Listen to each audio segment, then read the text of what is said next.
Halo semuanya, Assalamualaikum warahmatullahi wabarakatuh. Kita berjumpa lagi dengan saya Ahmad Fatahillah di channel NLP Spiritual Motivasi. Dan pada video kali ini saya akan membahas bagaimana cara mengoptimalkan kekuatan pikiran bawah sadar. Begitu. Tentunya setelah yang satu ini.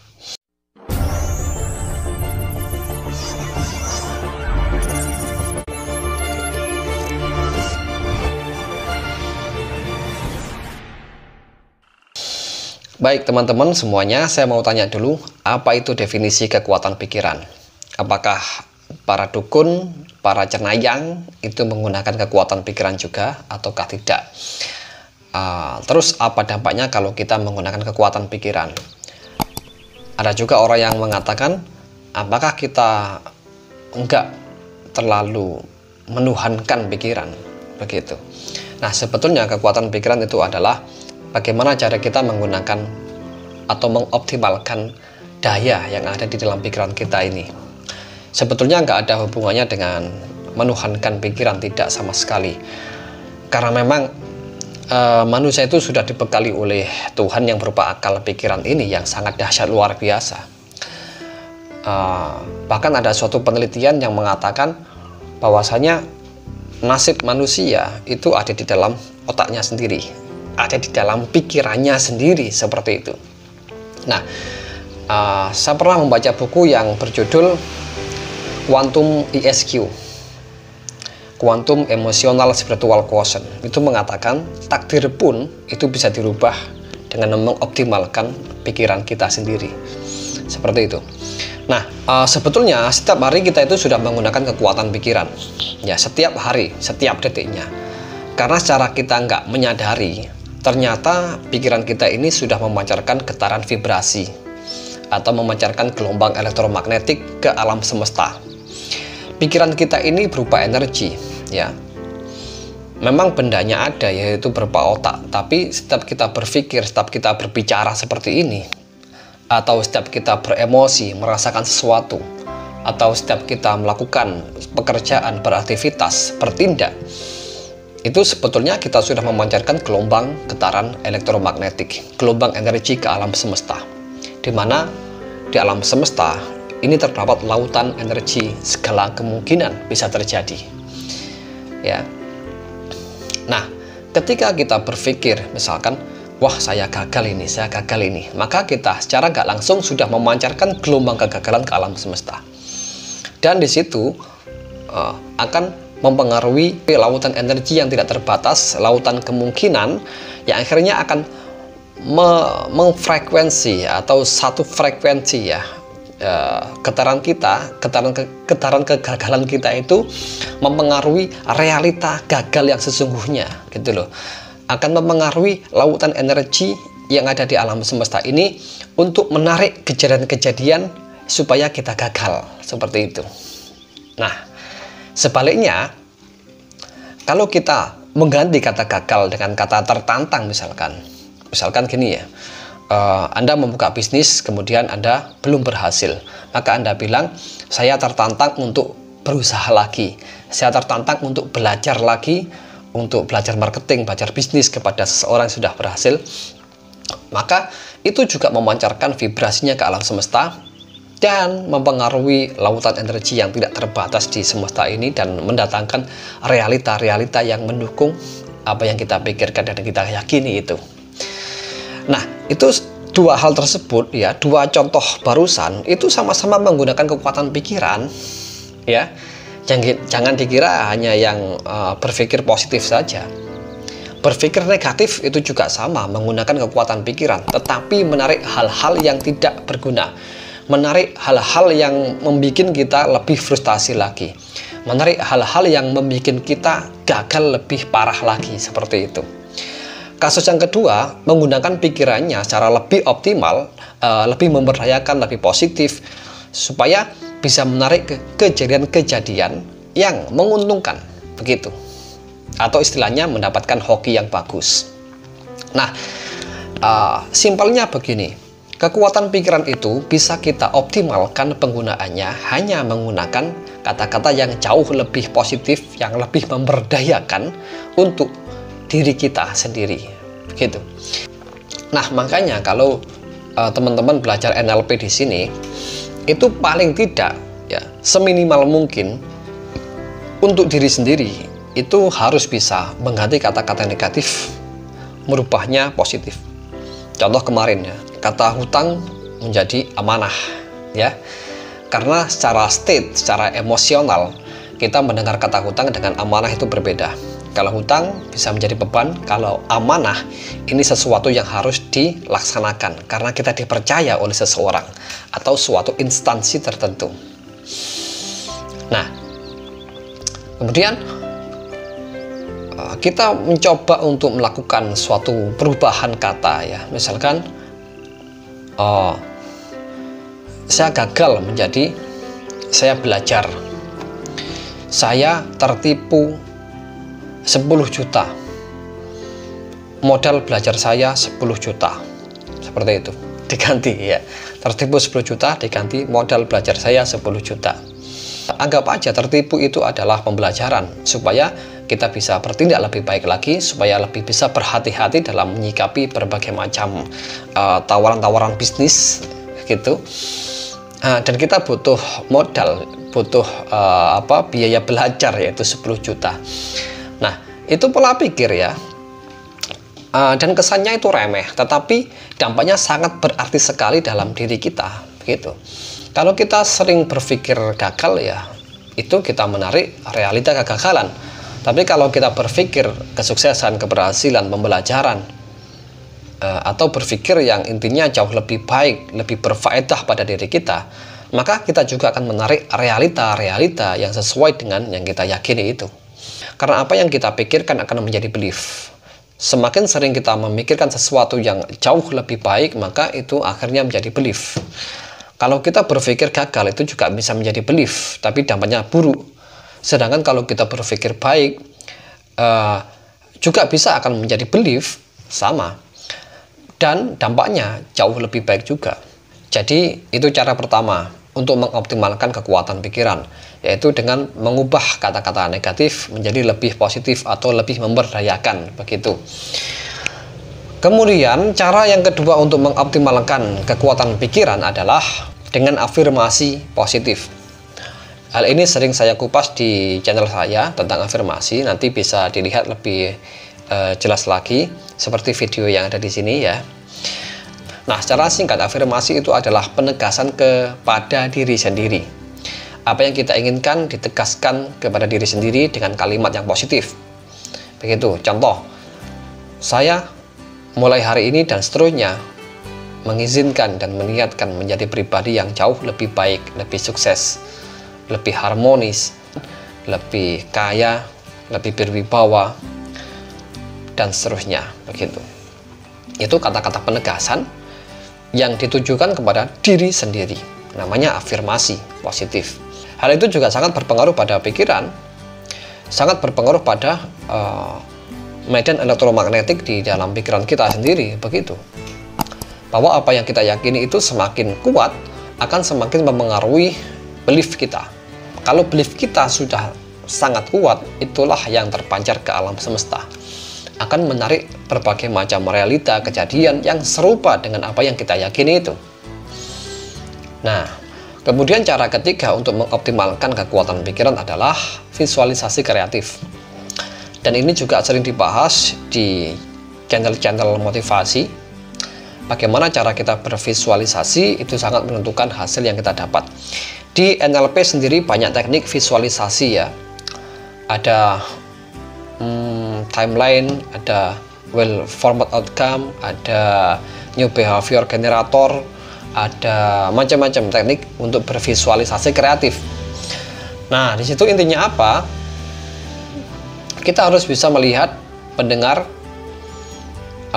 dan memegang apa yang kita inginkan, apa yang kita impikan itu harus betul-betul sudah terwujud di dalam alam pikiran kita. Contoh gini aja. Ini langsung saja latihan. Anda bayangkan di telapak tangan saya ini ada apel, ya, apel merah yang pinggirnya sudah berlobang atau sudah dimakan oleh seseorang, kelihatan warna putih itu. Anda bayangkan, Anda rasakan, ya. Anda juga bisa menggunakan telapak tangan Anda sendiri. Bayangkan di situ ada apel merah, ada bintik-bintiknya putih, dan di salah satu pinggirnya sudah habis dimakan oleh seseorang. Bayangkan itu dan rasakan. Beri warna yang jelas. Ya. Rasakan pula tekstur dari apel itu bagaimana. Ya, rasakan saja. Nah, semakin dirasakan semakin baik. Ya. Anda bisa memperkuat lagi dengan mengambil nafas panjang dan hembuskan. Tiba-tiba apel itu semakin nyata. Tiba-tiba apel itu semakin Anda rasakan di tangan Anda. Ya. Nah, apakah Anda bisa merasakannya? Kalau belum bisa, silakan coba lagi. Ya, silakan lakukan lagi. Dan itu dibiasakan. Nah, maka nanti akan terbentuk sambungan-sambungan saraf di dalam otak kita untuk mewujudkan suatu realita seperti apa yang divisualisasikan itu. Dan hal ini tentunya sangat membantu untuk mengoptimalkan kekuatan pikiran. Apa yang kita pikirkan, apa yang kita bayangkan, visualisasikan tersebut, itu pikiran kita sudah memancarkan vibrasinya atau getaran energinya yang terfokus pada buah apel tadi. Begitu. Hal ini saya pernah mempraktekkan dulu beberapa tahun yang lalu. Saya waktu itu sakit demam tinggi, ya. Ada videonya ya, saya cerita di link ini ya, insya Allah ada. Saya waktu itu sakit demam. Saya sudah beli obat ke warung terdekat begitu. 4 hari demam, nggak sembuh-sembuh. Sudah minum obat, tetap aja nggak sembuh. Akhirnya saya pasrah. Saya sudah setengah putus asa lah. Tapi dalam hati saya berusaha menerima yang saya alami itu. Ya, saya bersyukur karena sakit. Saya meyakini semua ini datangnya dari Tuhan Yang Maha Kuasa dan kesembuhannya juga dari Tuhan. Kemudian saya pasrah, saya membayangkan dan merasakan tubuh saya berwarna merah. Warna itu melambangkan sakit demam. Kemudian dari ujung kepala sedikit demi sedikit ada titik warna hijau. Ya, saya bayangkan warna hijau itu semakin lebar memenuhi kepala saya, terus memenuhi leher saya, tubuh saya, terus sampai dada saya, sampai perut saya, dan akhirnya ke seluruh tubuh berwarna hijau. Di mana warna hijau ini adalah simbol kesembuhan, ya. Akhirnya apa? Saya mengalami trans atau mengalami kondisi hipnosa, sangat nyaman sekali. Itu saya membayangkannya belum seluruh tubuh berwarna hijau, masih separuh ya, seingat saya itu ya, masih sampai perut berwarna hijau. Tapi saya sudah mengalami trans, mengalami kondisi hipnosa yang nikmat sekali. Bahkan saya lupa demam saya, sampai saya melupakan demam yang saya alami itu. Kemudian apa yang terjadi? Saya bersyukur pada Tuhan Yang Maha Kuasa, kepada Allah, dan tertidur. Pagi harinya ya, jam berapa itu ya, jam 4:30 ya, jam 4:30 saya bangun dan saya merasakan sesuatu yang aneh sekali pada tubuh saya. Tubuh saya terasa sangat ringan, tubuh saya terasa sangat enak sekali, enteng sekali, dan demam sudah hilang. Seolah-olah saya tidak pernah sakit demam sebelumnya. Saya sembuh total. Begitu. Nah, itu kekuatan dari visualisasi, ya, kekuatan dari pikiran kita bisa membentuk suatu realita. Memang sih itu nggak mudah, sangat tidak mudah. Butuh konsentrasi, butuh kesabaran, butuh kemauan, ya, nggak putus asa untuk melakukannya. Dan dampaknya sungguh luar biasa. Itu berhasil. Nah, hal inilah yang sering diperhatikan oleh para motivator, terutama teman-teman yang belajar LOA ataupun yang hipnoterapi. Itu banyak memandu kliennya untuk bervisualisasi kreatif, membayangkan, merasakan seolah-olah sudah terjadi. Begitu pula kalau di NLP juga sama. Ada teknik timeline, itu kita membayangkan di masa depan ada suatu kejadian yang sudah sukses, ya, misalkan begitu. Kita membayangkan diri kita di masa depan itu sudah sukses dan kita melangkah ke sana, menyatu dengan bayangan tersebut, merasakan seolah-olah sudah terjadi begitu. Kemudian kita mengambil semangatnya, kita mengambil berbagai macam usaha yang sudah dilakukan dan berhasil begitu. Nah, itu sangat berpengaruh pada visi kita, berpengaruh pada sikap kita, berpengaruh pada kebiasaan dan karakter kita. Dan ujung-ujungnya ya membentuk suatu realita seperti apa yang dibayangkan itu. Nah, jadi itulah kekuatan pikiran ya. Jadi bagaimana cara kita mengoptimalkan kekuatan pikiran? Caranya adalah dengan mengganti kata yang negatif berubah menjadi yang lebih positif. Kemudian kita melakukan afirmasi positif. Kita melakukan penegasan-penegasan pada diri sendiri, atau istilahnya itu autosugesti ya, dengan kalimat yang tegas, kalimat yang positif kita masukkan, kita input ke dalam pikiran bawah sadar.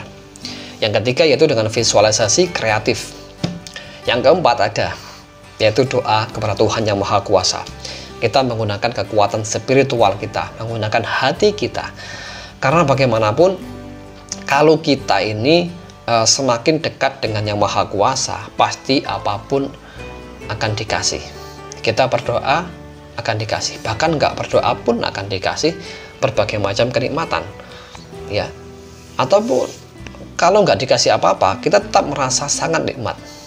Itu kalau seseorang memiliki jiwa spiritual yang tinggi atau dekat dengan Yang Maha Kuasa, Sang Pencipta, merasa damai, merasa sangat bahagia, merasa sangat senang, tercerahkan, bersuka cita, penuh kasih sayang, penuh cinta. Itu orang-orang yang sangat luar biasa powerful kekuatan pikirannya ya. Contohnya para nabi, para utusan Tuhan, para kekasih Tuhan, dan lain-lain semuanya. Itu memiliki jiwa spiritual yang sangat tinggi sekali levelnya, sampai di level pencerahan yang gak terlukiskan seperti itu. Ketika berdoa langsung diijabahi, ketika memohon langsung dikasih, apapun itu dikasih. Meskipun ada yang tidak langsung dikasih, tapi pasti akan diberikan, akan dikasih. Ya, jadi itulah 4 hal yang bisa mengoptimalkan kekuatan pikiran kita. Ya, yang pertama mengganti kata negatif menjadi positif, menggunakan afirmasi positif atau autosugesti. Yang keempat menggunakan visualisasi kreatif, dan yang nomor 4 adalah berdoa kepada Tuhan Yang Maha Kuasa gitu. Karena manusia yang gak berdoa itu dikatakan sombong. Manusia harus minta kepada Tuhan Yang Maha Kuasa, harus minta. Perintahnya begitu di dalam kitab suci, minta ya, mintalah kepadaku, niscaya pasti akan kuberi. Nah, itu Tuhan sendiri yang menyuruh manusia untuk meminta begitu. Nah, jadi kita nggak bisa mengandalkan seutuhnya pada kekuatan pikiran ya, karena sesungguhnya kekuatan pikiran kita ini adalah kekuatan yang diberikan oleh Tuhan. Jadi kita nggak boleh lepas dari energi spiritual, kita nggak boleh lepas dari kekuatan Tuhan yang sesungguhnya, yang menggerakkan kekuatan pikiran kita ini, yang memberikan kita semua nikmat yang sudah kita miliki ini, semuanya adalah Tuhan yang Maha Menciptakan begitu. Baik, ini saja, semoga bermanfaat. Kalau kurang paham bisa diulangi dari awal ya. Kalau masih kurang paham bisa bertanya-tanya. Baik, terima kasih. Sampai jumpa di video berikutnya. Wassalamualaikum warahmatullahi wabarakatuh.